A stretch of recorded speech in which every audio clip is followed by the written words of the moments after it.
CE Mark certification is a vital credential for Tanzanian businesses aiming to enter the European Union (EU) market.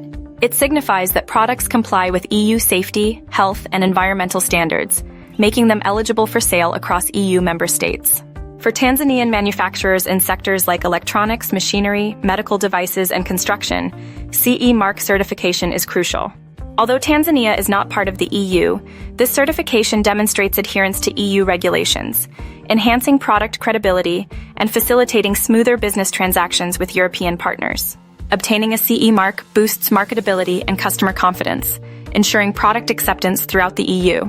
It serves as a testament to quality and safety, opening new market opportunities and providing Tanzanian exporters with a competitive edge in global business relationships. Popular Cert offers expert guidance to Tanzanian businesses seeking CE mark certification. They simplify the process with tailored solutions, ensuring products meet EU directives efficiently and affordably.